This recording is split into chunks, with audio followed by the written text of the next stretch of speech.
News 18 digital ಕಂಟೆಂಟ್ಗೆ ಸ್ವಾಗತ. ನಾನು ದುರ್ಗಪ್ಪ ಹೊಸಮನಿ. ವೀಕ್ಷಕರೇ, ಸಚಿವ ಈಶ್ವರ್ ಖಂಡ್ರೆ ಮತ್ತು ಮಾಜಿ ಕೇಂದ್ರ ಸಚಿವ ಭಗವಂತ ಖೂಬಾ ಅವರ ನಡುವಿನ ವಾಗ್ಯುದ್ಧ ಮತ್ತು ವಾಕ್ಸಮರ ಇವತ್ತು ನಿನ್ನೆಯದಲ್ಲ.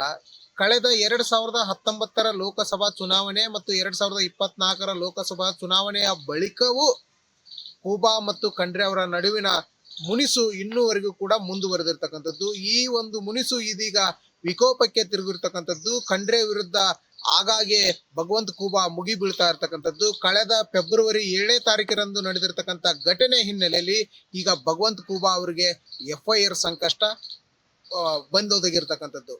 ಹಾಗಿದ್ರೆ ಭಗವಂತ ಖೂಬಾ ಮತ್ತು ಈಶ್ವರ್ ಖಂಡ್ರೆ ಅವರಿಗೆ ನಡುವಿನ ವಾಗ್ಯುದ್ಧಕ್ಕೆ ಕಾರಣ ಏನು? ಅಷ್ಟಕ್ಕೂ ಇವರು ಯಾಕೆ ಹಾವು ಮುಂಗ್ಸಿ ತರ ವರ್ತಿಸ್ತಾ ಇದ್ದಾರೆ ಅನ್ನೋದು ಗೊತ್ತಾಗ್ಬೇಕಾ? ಅಷ್ಟಕ್ಕೂ ಯಾಕೆ ಭಗವಂತ ಖೂಬಾ ಅವರ ವಿರುದ್ಧ FIR ದಾಖಲಾಯಿತು ಅನ್ನೋದು ಗೊತ್ತಾಗ್ಬೇಕಾ? ಹಾಗಿದ್ರೆ ಈ ಸ್ಟೋರಿ ನೋಡಿ. ಮಾಜಿ ಕೇಂದ್ರ ಸಚಿವ ಭಗವಂತ ಖೂಬಾ ವಿರುದ್ಧ 2019ರ ಲೋಕಸಭಾ ಚುನಾವಣೆಯಲ್ಲಿ ಈಗಿನ ಅರಣ್ಯ ಸಚಿವ ಈಶ್ವರ್ ಖಂಡ್ರೆ ಅವರು ಲೋಕಸಭಾ ಕಾಂಗ್ರೆಸ್ ಅಭ್ಯರ್ಥಿಯಾಗಿ ಸ್ಪರ್ಧೆ ಮಾಡಿದ್ರು. ಆ ಒಂದು ಚುನಾವಣೆಯಲ್ಲಿ ಈಶ್ವರ್ ಖಂಡ್ರೆ ಅವರು ಖೂಬಾ ಅವರ ವಿರುದ್ಧ ಹೀನಾಯ ಸೋಲನ್ನು ನುಡಿದ್ರು. ಮತ್ತೆ ಖಂಡ್ರೆ ವಿರುದ್ಧ ಖೂಬಾ ಗೆದ್ದು ಬಿಗಿದ್ರು. ಅಲ್ಲಿಂದ 2024ರ ಲೋಕಸಭಾ ಚುನಾವಣೆವರೆಗೂ ಕೂಡ ಈ ಒಂದು ಮುನಿಸು ಮುಂದುವರೆದೇನೆ ಇತ್ತು. ಏನು ಭಗವಂತ ಖೂಬಾ ಅವರ ವಿರುದ್ಧ ಸೇಡು ತೀರಿಸಿಕೊಳ್ಳಲೇಬೇಕು ಅನ್ನೋ ಒಂದು ನಿಟ್ಟಿನಲ್ಲಿ ಈಶ್ವರ್ ಖಂಡ್ರೆ ಅವರು ಗುರಿಯನ್ನಿಟ್ಕೊಂಡಿದ್ರು, ಮತ್ತೆ ಪಣವನ್ನ ತೊಟ್ಕೊಂಡಿದ್ರು.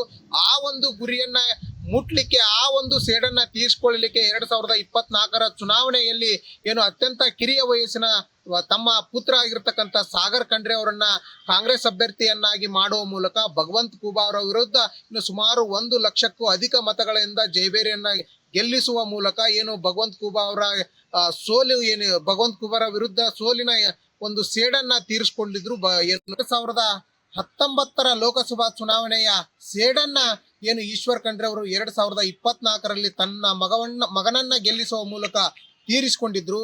ಅಂದಿನಿಂದ ಏನು ಈಶ್ವರ್ ಖಂಡ್ರೆ ಮತ್ತು ಭಗವಂತ ಖೂಬಾ ಅವರ ನಡುವೆ ಏನು ಒಂದು ವಾಗ್ಯುದ್ಧ ನಡೀತಾ ಇರತಕ್ಕಂಥದ್ದು. ಇದು ಜಿಲ್ಲೆಯಲ್ಲಿ ಇಬ್ಬರ ಒಂದು ಏನು ಮಾತಿನ ಚಕಮಕಿ ಮತ್ತು ಮಾತಿನ ಫೈಟ್ ಏನಿದೆ, ಇದು ಒಂದು ರೀತಿ ರಾಜಕೀಯ ಸಂಚಲನಕ್ಕೆ ಶುರು ಆಗಿರ್ತಕ್ಕಂಥದ್ದು. ಯಾಕಂದ್ರೆ ಖಂಡ್ರೆ ವಿರುದ್ಧ ಬಿಜೆಪಿಯಲ್ಲಿ ಮಾತನಾಡ್ತಕ್ಕಂಥ ಏಕೈಕ ನಾಯಕ ಅಂದ್ರೆ ಇದು ಭಗವಂತ ಖೂಬಾ ಅನ್ನೋ ಒಂದು ಮಟ್ಟಿಗೆ ವಾತಾವರಣ ನಿರ್ಮಾಣ ಆಗಿತ್ತು. ಕಳೆದ ಫೆಬ್ರವರಿ 7ನೇ ತಾರೀಕು ಏನು ಪಾಪನಾಶ ದೇವಸ್ಥಾನ ಅಭಿವೃದ್ಧಿ ಕಾಮಗಾರಿಗೆ ಈ ಸಚಿವ ಈಶ್ವರ್ ಖಂಡ್ರೆ ಮತ್ತು ಸಂಸದ ಸಾಗರ್ ಖಂಡ್ರೆ ಅವರು ಚಾಲನೆ ನೀಡಲಿಕ್ಕೆ ದಿನಾಂಕವನ್ನ ನಿಗದಿಪಡಿಸಿದ್ರು. ಆ ಒಂದು ಚಾಲನೆ ವೇಳೆ ಏನು ಈ ಹಿಂದೆ 2024ರ ಮಾರ್ಚ್ 7ನೇ ತಾರೀಕು ಇದೇ ಒಂದು ಕಾಮಗಾರಿಗೆ ಪ್ರಧಾನಿ ನರೇಂದ್ರ ಮೋದಿ ಅವರು ಶಂಕುಸ್ಥಾಪನೆಯನ್ನ ಮಾಡಿದ್ದಾರೆ ವರ್ಚುವಲ್ ಮೂಲಕ.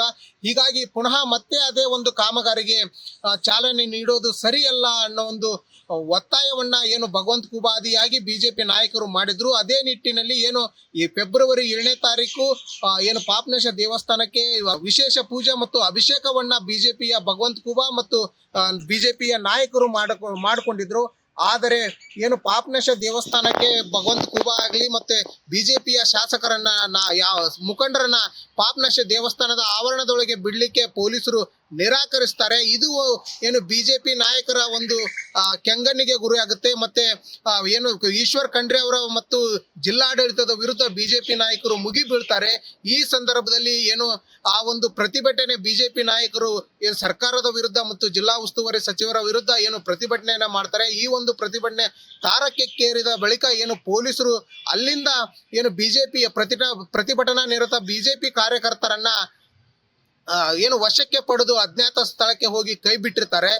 ಈ ಒಂದು ಸಂದರ್ಭದಲ್ಲಿ ಏನು ಈಶ್ವರ್ ಖಂಡ್ರೆ ಅವರ ವಿರುದ್ಧ ಭಗವಂತ ಖೂಬಾ ಅವರು ಅವಾಚ್ಯ ಪದಗಳಿಂದ ನಿಂದಿಸಿದ್ದಾರೆ ಅನ್ನೋ ಒಂದು ಆರೋಪ ಕೇಳಿ ಬಂದಿರತಕ್ಕಂಥದ್ದು. ಫೇಸ್ಬುಕ್ ಲೈವ್ ಮೂಲಕ ಬಂದು ಈಶ್ವರ್ ಖಂಡ್ರೆ ಅವರಿಗೆ ಏನು ಏಕವಚನದಲ್ಲಿ ಸಂಬೋಧಿಸುವ ಮೂಲಕ ಏನು ಕಾಂಗ್ರೆಸ್ ಕಾರ್ಯಕರ್ತರಿಗೆ ಮನಸ್ಸಿಗೆ ಘಾಸಿಗೊಳಿಸಿದ್ದಾರೆ ಅನ್ನೋ ಒಂದು ಆಕ್ರೋಶವನ್ನ ಈಗ ಏನು ಖಂಡ್ರೆ ಅವರ ಆಪ್ತರು ಹೇಳ್ತಾ ಇರ್ತಕ್ಕಂಥದ್ದು. ಅದೇ ರೀತಿಯಾಗಿ ಏನು ಈಶ್ವರ್ ಖಂಡ್ರೆ ವಿರುದ್ಧ ವಾಗ್ದಾಳಿ ನಡೆಸಿರ್ತಕ್ಕಂಥ ಭಗವಂತ ಖೂಬಾ ಅವರ ವಿರುದ್ಧ ಕಾಂಗ್ರೆಸ್ ಕಾರ್ಯಕರ್ತರು ಕೂಡ ತಿರುಗೇಟನ್ನ ನೀಡ್ತಾ ಇರ್ತಕ್ಕಂಥದ್ದು.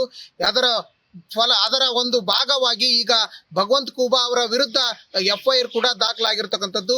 ಫೆಬ್ರವರಿ 16ನೇ ತಾರೀಕು ಅಂದ್ರೆ ಘಟನೆ ನಡೆದು 9 ದಿನಗಳ ಬಳಿಕ ಫೆಬ್ರವರಿ 16ರಂದು ಈ ಭಗವಂತ ಖೂಬಾ ಅವರ ವಿರುದ್ಧ ಬಾಲ್ಕಿ ನಗರ ಪೊಲೀಸ್ ಠಾಣೆಯಲ್ಲಿ FIR ಕೂಡ ದಾಖಲಾಗಿರ್ತಕ್ಕಂಥದ್ದು.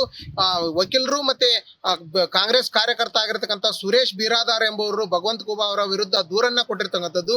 ದೂರು ನೀಡಿದ ಹಿನ್ನೆಲೆಯಲ್ಲಿ ಪೊಲೀಸರು ಕೂಡ JMFC ನ್ಯಾಯಾಲಯದ ಒಂದು ಅನುಮತಿಯನ್ನ ಪಡೆದು ಈಗಾಗಲೇ ಭಗವಂತ ಖೂಬಾ ಅವರ ವಿರುದ್ಧ FIR ಅನ್ನ ದಾಖಲು ಮಾಡಿಕೊಂಡು ತನಿಖೆ ಕೂಡ ಕೈಗೊಂಡಿರ್ತಕ್ಕಂಥದ್ದು. ಇದು ಒಂದ್ ರೀತಿ ಭಗವಂತ ಖೂಬಾಗೆ ಏನು ಸಂಕಷ್ಟವನ್ನ ತಂದೊಡ್ಡಿರ್ತಕ್ಕಂಥದ್ದು. ಮತ್ತೆ ಬಿಜೆಪಿ ನಾಯಕರು ಈಶ್ವರ್ ಖಂಡ್ರೆ ಅವರ ವಿರುದ್ಧ ಈಗ ಮುಗಿಬಿದ್ದಿರ್ತಕ್ಕಂಥದ್ದು. ಏನು ಈಶ್ವರ್ ಖಂಡ್ರೆ ಅವರು ದ್ವೇಷ ರಾಜಕಾರಣವನ್ನ ಜಿಲ್ಲೆಯಲ್ಲಿ ಮುಂದುವರಿಸಿದ್ದಾರೆ.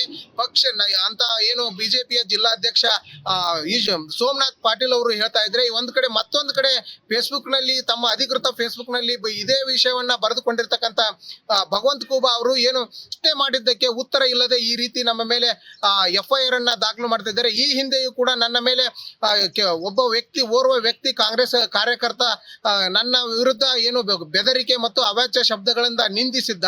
ಆದ್ರೂ ಕೂಡ ಅವರ ವಿರುದ್ಧ ಪೊಲೀಸರು ಯಾವುದೇ ಒಂದು ಕ್ರಮವನ್ನ ತೆಗೆದುಕೊಳ್ಳಲ್ಲ. ಆದ್ರೆ ನಾನು ಮಾತನಾಡಿದ್ದನ್ನೇ ಇಟ್ಕೊಂಡು ಈಗ FIR ಮಾಡ್ಲಿಕ್ಕೆ ಮುಂದಾಗ್ತಾ ಇದ್ದಾರೆ. ಮತ್ತೆ ಏನು ಇಂಥ ಒಂದು ಗೊಡ್ಡು ಬೆದರಿಕೆಗಳಿಗೆ ನಾನು ಹೆದರುವುದಿಲ್ಲ ಅನ್ನೋ ಒಂದು ಪೋಸ್ಟ್ ಅನ್ನ ಹಾಕುವ ಮೂಲಕ ಏನು ಖಂಡ್ರೆ ಅವ್ರಿಗೂ ಕೂಡ ತಿರುಗೇಟು ಕೊಟ್ಟಿರ್ತಕ್ಕಂಥದ್ದು. ಇಷ್ಟೆಲ್ಲಾ ಬೆಳವಣಿಗೆಗಳು ಆಗ್ತಾ ಇದ್ರು ಕೂಡ ಅರಣ್ಯ ಸಚಿವ ಈಶ್ವರ್ ಖಂಡ್ರೆ ಅವರು ಯಾವುದೇ ಒಂದು ಪ್ರತಿಕ್ರಿಯೆಯನ್ನ ನೀಡ್ತಾ ಇಲ್ಲ. ಹೀಗಾಗಿ ಇಬ್ಬರ ನಡುವಿನ ಏನು ಈ ಒಂದು ತಾರಕ ಏನು ಇಬ್ಬರ ನಡುವಿನ ಈ ಒಂದು ಜಗಳ ಏನಿದೆ ನಿರಂತರ ಇನ್ನೂ ಕೂಡ ಮುಂದುವರಿತಾ ಇದ್ದು, ಒಂದ್ ರೀತಿ ಭಗವಂತ ಖೂಬಾ ಅವರು ಪದೇ ಪದೇ ಖಂಡ್ರೆ ಅವರ ವಿರುದ್ಧ ಮುಗಿ ಬೀಳ್ತಾ ಇರ್ತಕ್ಕಂಥದ್ದು, ವಾಗ್ದಾಳಿ ನಡೀತಾ ಇರ್ತಕ್ಕಂಥದ್ದು. ಆದ್ರೆ ಇದಕ್ಕೆ ಈಶ್ವರ್ ಖಂಡ್ರೆ ಅವರು ಸೈಲೆಂಟ್ ಆಗಿಯೇ ಉತ್ತರವನ್ನ ಕೊಡ್ತಾ ಇದ್ದಾರೆ. ಆದ ಕಡೆ ಬಿಜೆಪಿಯ ಎಲ್ಲಾ ನಾಯಕರು ಹೊಂದಾಣಿಕೆ ಇದ್ದಾರೆ ಅನ್ನೋ ಒಂದು ಚರ್ಚೆ ಕೂಡ ಇರ್ತಕ್ಕಂಥದ್ದು. ಆದ್ರೆ ಬಿಜೆಪಿಯಲ್ಲಿ ಏಕೈಕ ನಾಯಕ ಈ ಖಂಡ್ರೆ ಅವರ ವಿರುದ್ಧ ಮತ್ತೆ ವ್ಯವಸ್ಥೆ ವಿರುದ್ಧ ಮಾತನಾಡ್ತಾ ಇದ್ದಾರೆ ಅನ್ನೋ ಒಂದು ಚರ್ಚೆಗಳು ಕೂಡ ಆಗ್ತಾ ಇರ್ತಕ್ಕಂಥದ್ದು. ಆದ್ರೆ ಈ ಈಶ್ವರ್ ಖಂಡ್ರೆ ಮತ್ತು ಭಗವಂತ ಖೂಬಾ ಅವರ ನಡುವಿನ ಏನು ವಾಕ್ಸಮರ ಮತ್ತು ಈ ಜಗಳ ಏನಿದೆ ಇಷ್ಟಕ್ಕೆ ತಣ್ಣಗಾಗುತ್ತಾ ಅಥವಾ ಇನ್ನೂ ಕೂಡ ಮುಂದುವರಿಯುತ್ತಾ ಅನ್ನೋದೇ ಸದ್ಯದ ಕುತೂಹಲ. ಇದಿಷ್ಟು ಇವತ್ತಿನ ಸ್ಟೋರಿ. ಮತ್ತೊಂದು ಸ್ಟೋರಿಯೊಂದಿಗೆ ಬರ್ತೀನಿ. ಅಲ್ಲಿವರೆಗೆ ನೋಡ್ತಾ ಇರಿ News 18 ಕನ್ನಡ. ಜಾಲ ನಮ್ಮದು, ಬಲ ನಿಮ್ಮದು. ನಿರ್ಭೀತ, ನಿಷ್ಪಕ್ಷಪಾತ, ವಿಶ್ವಾಸಾರ್ಹ ಸುದ್ದಿಗಳಿಗೆ ಮತ್ತೊಂದು ಹೆಸರಾಗಿರೋ News 18 ಕನ್ನಡ ಈಗ ಆಪ್ನಲ್ಲೂ ಲಭ್ಯ ಇದೆ. ದಯವಿಟ್ಟು ಇಲ್ಲಿರೋ QR ಕೋಡ್ ಅನ್ನ ಸ್ಕ್ಯಾನ್ ಮಾಡಿಕೊಂಡು ಆಪ್ ಡೌನ್ಲೋಡ್ ಮಾಡೋದಕ್ಕೆ ಮರಿಬೇಡಿ. ನಿಮ್ಮ ಬೆಂಬಲ ಹೀಗೆ ಸದಾ ನಮ್ಮೊಂದಿಗಿರಲಿ. ಧನ್ಯವಾದ.